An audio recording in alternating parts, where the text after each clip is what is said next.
When real men can't sleep, real men do the news. There we go. Making sure I'm up and I'm live. I hope you guys are doing okay. This is an early morning. I wasn't able to sleep. And you know the rule. When real men can't sleep, real men do the news. This real man is getting here to do the news. I was reading the news for the morning, for the show. And I came across a story that bugged me so much. I was like, you know what? The studio is up. Let's talk about it. So that's what we're going to do. We're going to have a conversation about it. I don't really expect anybody to be here this early, but just as a heads up, I will be starting my shows back. I was not allowed to, when we switched over to Rumble from Fault Lines, just as a heads up, I wasn't allowed to continue to put those shows through Rumble because the agreement was basically made through YouTube. Even though I disagree with it, at the end of the day, I was allowed to do so because it was basically proprietary for the company itself. So that means that you guys are going to see me a lot more. You will get the monologues from Fault Lines, but you would also be seeing me multiple times throughout the week, especially if stories break. So let's get into it now. This story came out, and I am calling BS on it immediately, and I'm going to explain why.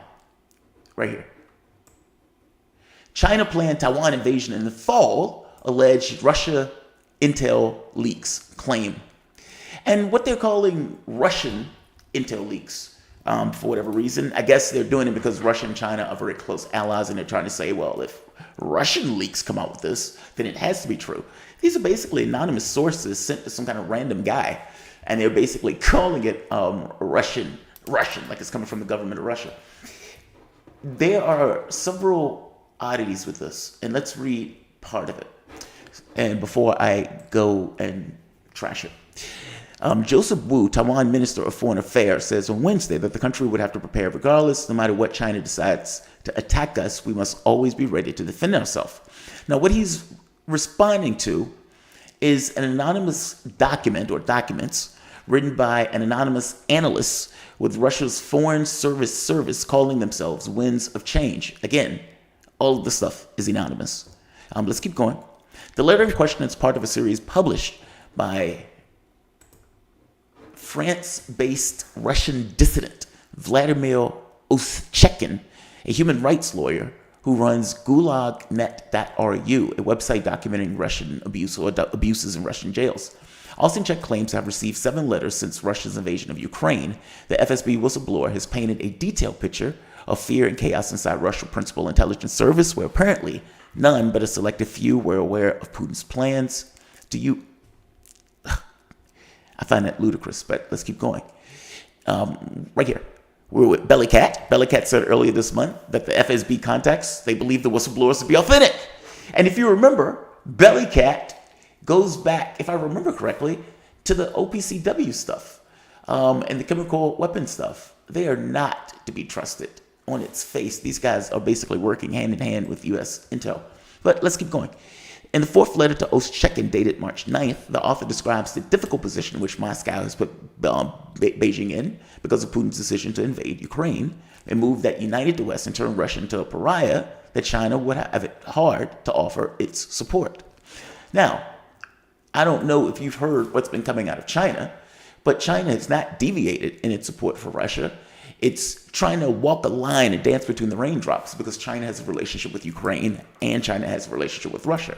But what China fully understands is that if you marginalize Russia, one of its main geopolitical allies, then by definition, you're also marginalizing yourself. China is not going to do it. And the United States is having all sorts of sour grapes because China will not get behind the U.S., which gets across how ridiculous U.S. policy is. We've spent the last 4 years basically calling China everything but a child of God. Oh, you're stealing our jobs. Oh, it's the China virus. China was putting people on airplanes to get Americans sick with COVID. Ludicrous. And so now we're like, hey, we need your help. We need your help.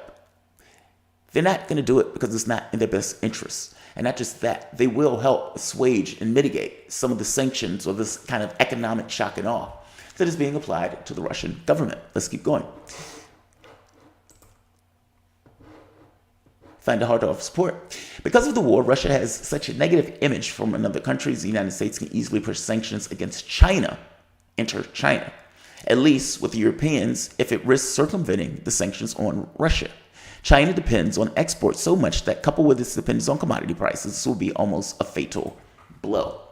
Now, again, understand, the United States hates the fact that China is basically willing to assuage the worst aspect of those sanctions.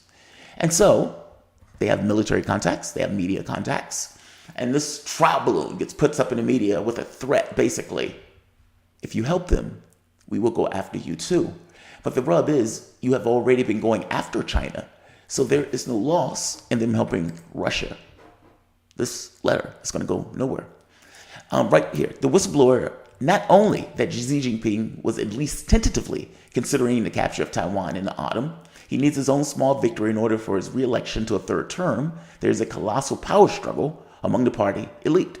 Now, after events in Ukraine, this window of opportunity is shut, which gives the United States the opportunity to both blackmail Xi and negotiate with his political rivals in favorable terms. Think about that. None of this stuff is credible. All of it is reported as news. A guy got letters in the mail from an anonymous source, and Newsweek is reporting this as if here's what is taking place with China and Russia and their thinking. Random, anonymous source. All right. There are all sorts of problems with the logic of this article that I really want to jump into. And they frame Russia, I would say incorrectly. And because of this kind of weird warped framing of Russia and Moscow's intentions and their wants and their security concerns and the way that we basically decontextualize that here in the United States, systemically so, their framing of China is just as warped. And no, you're not necessarily going to get media to explain it. No, you're not going to get them to give context. Yes, you're going to get this war propaganda. And unfortunately, truth, reality are the things that basically die as a result. Welcome to the soapbox.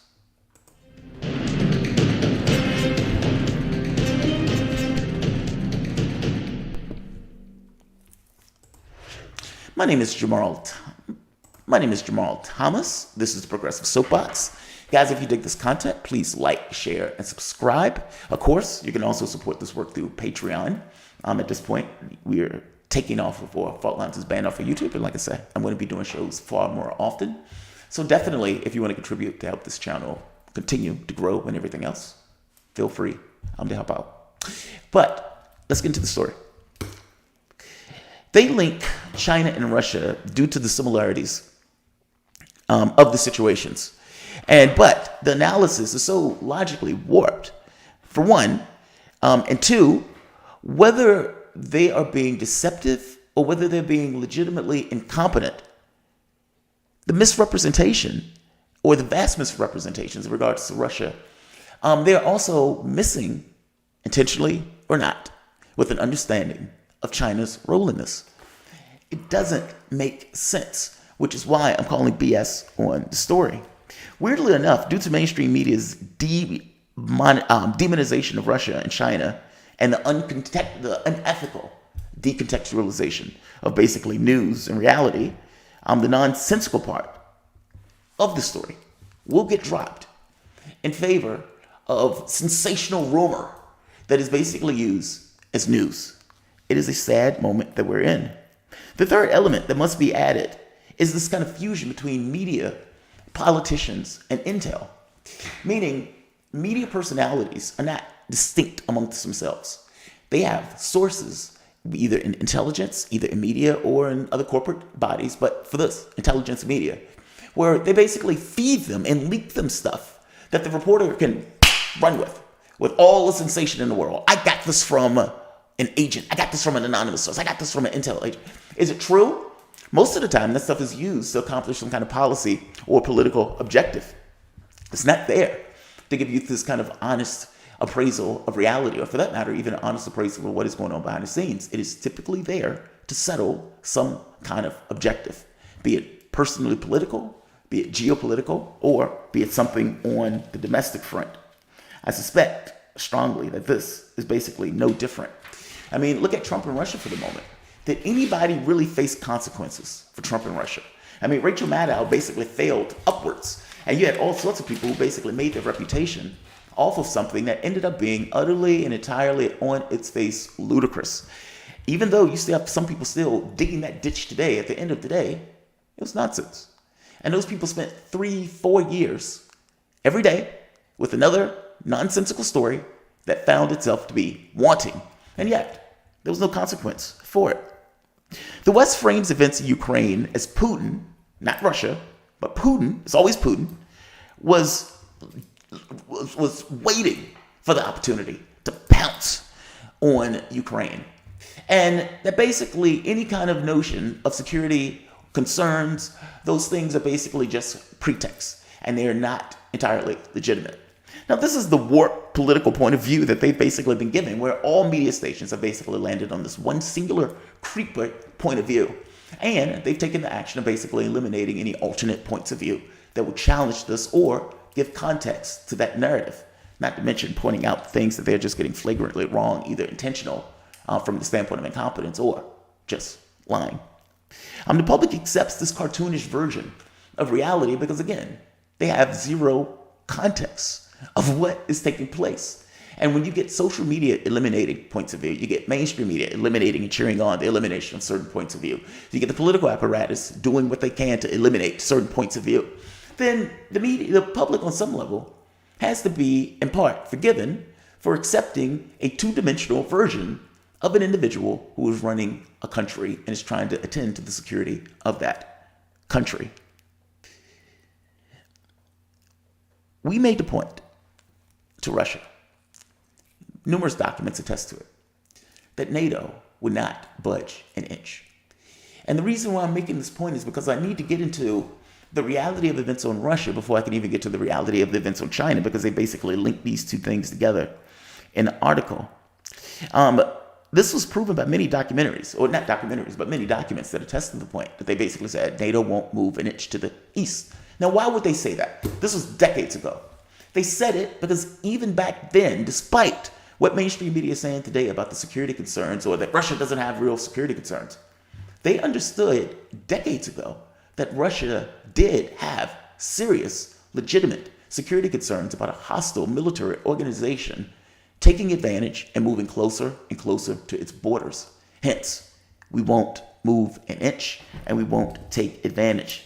That decidedly did not happen. That hostile military organization edged up 13 or gobbled up 13 states or 13 nations, getting closer and closer to the Russian border. If we provoked a coup in Mexico, if Russia provoked a coup in Mexico and integrated Mexico into the Warsaw Pact and started dumping weapons, munitions, materials, started dropping billions or millions or hundreds of millions of dollars into training and into intrigue operations within this notion of destabilizing the United States, would the United States accept that position? Of course not. We've already seen that take place from the standpoint of the Cuban Missile Crisis, and we were willing to end the world to stop it. It was unacceptable to us. We had legitimate security concerns that weren't necessarily being met. It was that, and basically, we responded to. With the exact same situation reversed, we have a difficult time understanding how a patsy government of Ukraine that is entirely submissive and literally under control of the United States, in large part powered by Nazis that are basically in the militaristic or integrated into the military and with major sympathies within the political branch. Well, Ukraine at that point is basically a knife to the throat of Moscow. And we're acting as if a country that has been invaded multiple times, the last time killing 30 million Russians, don't necessarily have reason or just cause to be paranoid about their borders and with the buildup and encirclement of the West around the country. Would you allow yourself or allow your adversary to get put into, or to get situated in such a dominant position where the moment you guys come to odds or you guys break in some level of conflict, it's a fait accompli. You're surrounded, the missile systems are already around you, the forces have been integrated. If you move, you die. And the point is, no sovereign country would allow that particular predicament to take place. You wouldn't even allow that predicament to take place. If you thought somebody was crowding you, it could potentially be dangerous. You would step back, you would get defensive, and you may even hit them first in order to avoid being hit yourself. William Burns, again, despite what media says, William Burns understood this going all the way back in 2008. Ukraine and Georgia's NATO aspiration not only touch a raw nerve in Russia, they engender serious concerns about the consequences for stability in the region. Not only does Russia perceive encirclement and efforts to undermine Russia's influence in the region, but it also fears unpredictable and uncontrolled consequences, which would seriously affect Russia's security interests. Experts tell us that Russia is particularly worried about the strong divisions in Ukraine over NATO membership, which much of ethnic Russian community is against, could lead to a major split. It did. Involving violence or a worse civil war. It did. In that eventuality, Russia will have to decide whether to intervene, a decision it does not want to have to face. It's a Hobbes choice.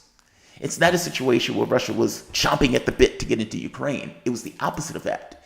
Western planners knew it. NATO knew it. And they still continued to poke the bear. They still continued to provocation. And look, I've made the point before. I don't know if this is a success of Western policy in the sense of dragging Russia into a larger conflict where you can basically wage economic war using Ukraine as a patsy nation, kind of similar to what took place with the Mujahideen in Afghanistan.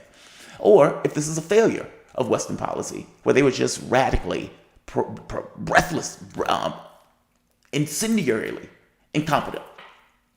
I don't know which one. It could be a little bit of both, considering we are taking a hit from those economic consequences. My point is, this is not a situation that Russia was chomping at the bit to invade Ukraine. Not at all. It costs money, it costs materials, and whatever people want to believe, Vladimir Putin is not a dictator, and he has to deal with public pressure, and he has to deal with constituents or the pressure of his power base. And so this war is not a choice you go into lightly. They had to take into consideration the fallout and the consequences of going in, and yet they still came to the conclusion that going in mattered more than all of the heartache and pain they're going to have to deal with from an economic standpoint.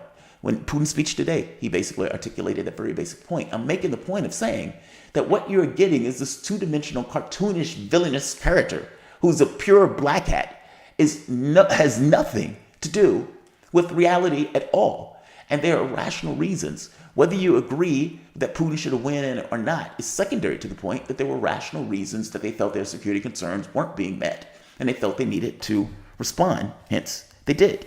Do you honestly believe they took that action without forethought? Like I said, at the point where you have NATO expanding 13 countries, you have them basically creating and fomenting a coup on the border, in removing the democratically elected president, actual democratically elected president by the East and the West, Viktor Yanukovych, and ignore Minsk agreements. When you do all of that stuff, and then you blow Russia off when they're basically trying to come up with some kind of agreement, you, whether you want it to, whether you consider it a mistake, whether you consider it intentional, you were a large part in provoking that issue. And mainstream media has assiduously spent their job, or made their job, to whitewashing that reality. Even this notion of Nazis and everything else, they basically ignore that stuff. I won't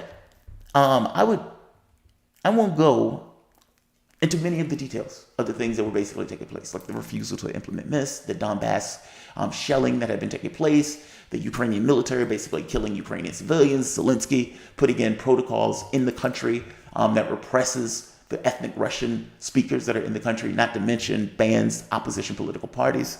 Yeah, I'm not even going to get into all of that and the problems that basically started.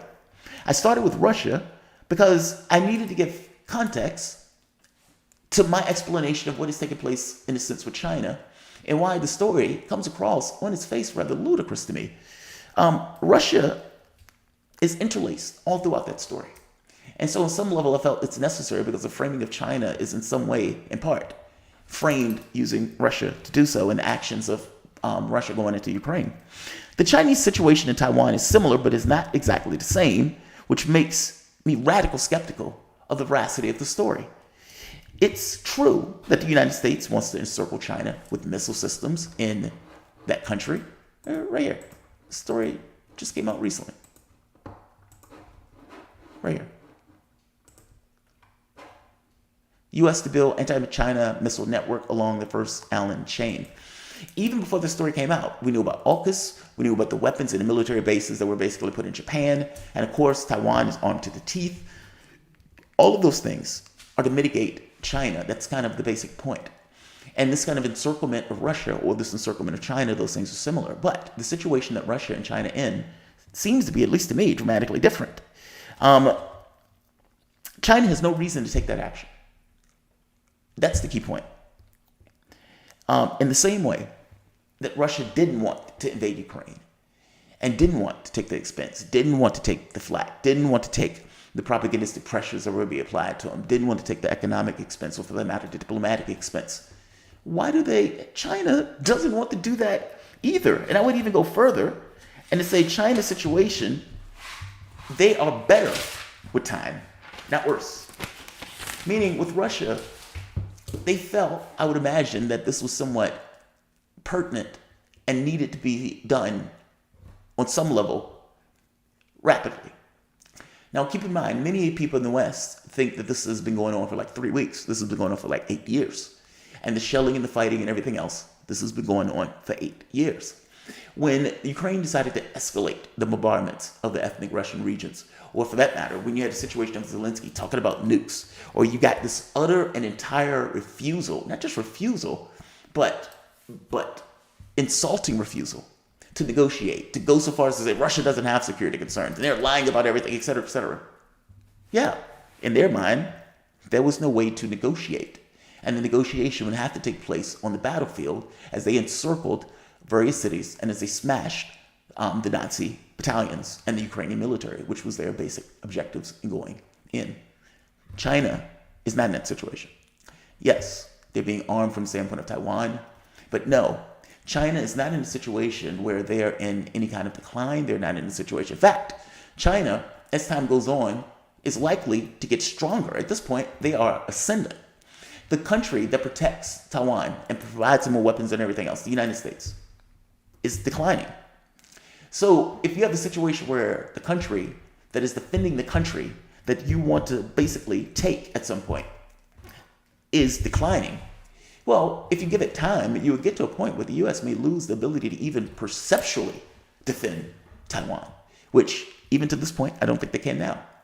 If you're Taiwan, you see Afghanistan basically utterly and entirely collapse. You see the situation in, what am I talking about? Oh, right. You see the situation in Ukraine where they wouldn't, all of these nations, despite the brinksmanship and bravado, weren't willing to fire a single bullet to protect Ukraine because they understood that that was basically the end of the world. And you had this thing where they basically led that country down the garden path in the way that Alexander McCurry would say it. And then, hands off. We'll send you money. We'll send you weapons. Neither of which will do anything, considering the situation that you're in. Your military is surrounded. They're running out of supplies, equipment, food, etc. But here's some money. Here's some weapons. China doesn't have that situation, which is, again, is why I'm skeptical of this. At the end of the day, China, may have to take certain maneuvers and everything else in general, but ultimately, if they are going to continuously get stronger, if their economic base is going to continuously grow, if they are going to continuously expand their military in response to U.S. aggression and provocation, then the issue with Taiwan, just on inertia alone, seems to favor China in regards to time frame. And so I don't necessarily see why China would need to take this provocative action at this very specific moment and this random particular day in the fall. That just seems to be massively sensational. And considering the sources of this are basically anonymous randos who you have no idea how to evaluate the veracity of the statements. Oh, good. My point was, this doesn't make sense. On the last point,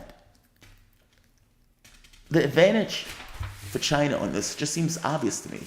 I mean, the United States has gotten itself into this weird predicament where Saudi Arabia wouldn't even pick up the telephone when Joe Biden called for help. You had a situation where Saudi Arabia is talking about selling oil in yuan right now, meaning Chinese currency. And you had the situation where, let's say like Turkey, NATO nation was buying S-400s. Half of the globe decided not to join in with the United States in their condemnation of Russia, basically pointing the finger at NATO as being one of the major provocations in this conflict. This soft power is basically waning. And because the soft power is waning and China's power is on ascendancy, what's the point of this? Why destabilize the game board for this kind of aggressive, muscular, provocative action when just on inertia alone, you're most likely to accomplish your objectives? Like I said, logically, the framing of this is weird and off. And they're acting as if these countries just want to go to war, and that's just a great thing. And I'm saying that is utterly ludicrous. If a country can accomplish its objectives without going to war, I'm telling you the country would accomplish its objectives without going to war. That's just kind of straightforward common sense. Consider the economic consequences, the military expenditure, the loss of life and materials and infrastructure, the global relationships that are basically broken. Think of the Belt and Road Initiative and the threat to the Belt and Road Initiative if they took an action like this. Why would they do it? Why would they do it? China has a tendency to be at the long game. I would imagine the same thing is true here. And the long game is not jumping them in the fall. The long game is trying to find a way to accomplish your objectives without firing a shot, which is what I suspect they're in. There is nothing to escalate the situation to that level of a fever pitch where China would need to basically do that. I think that's my last point. Basically, the U.S. is angry that China has refused to help it with Russia. That's where a lot of this comes from, which is the reason why it seems that they're tying these two together in this particular story. You saw other stories saying China knew about this in advance. China was asked for help. China. You've seen what U.S. media has been doing with this story, meaning the Russia and Ukraine story. You've seen the level to which they're willing to drop context. You've seen the level to which they're willing to lie. And they're doing this in alignment with the state. If that's not fascistic, I don't know what it is. But regardless of whatever you want to call it, I'm making the point that they have given a radically skewed, unethical, massively irresponsible version of reality that has given this public this impression that we are the white hats and that the people over there are the black hats and that we are justified and right, meaning a righteous war in order to end the world over Ukraine, a nation that has nothing to do with us and should be an independent nation. Russia has every right to ask for that nation's independence as opposed to having that knife at their throats on the border. But at the end of the day, the West got us into it. Russia got involved in the way that Burns said. And China, all things being equal, should be the winner of this. At the end of the day, Russia is going to become more dependent on China.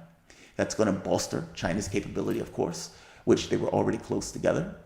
And China is basically able to stand back, still do its Belt and Road Initiative, still do its diplomacy and everything else, and provide this kind of kingmaker thing in the context of the geopolitical power struggle or power game. At the end of the day, I find this story to be, let's just say I'm skeptical. I'm going to say like, I'm going to say share, and of course, I'm going to say subscribe. Right, Bernard Mallory, when real men can't sleep, real men do the news. That is totally correct. Good morning, Northeastern August time off. That's right, in Australia. All right, I'm going to say like, I'm going to say share, and I'm going to say subscribe. Thanks, everyone. I'll see you guys in a few. By the way, join us on Rumble. Join us on Rumble. It's rumble.com/faultlines from 7 to 10 a.m. Damn good show. My co-host is astonishingly good. Not to mention, nice to look at.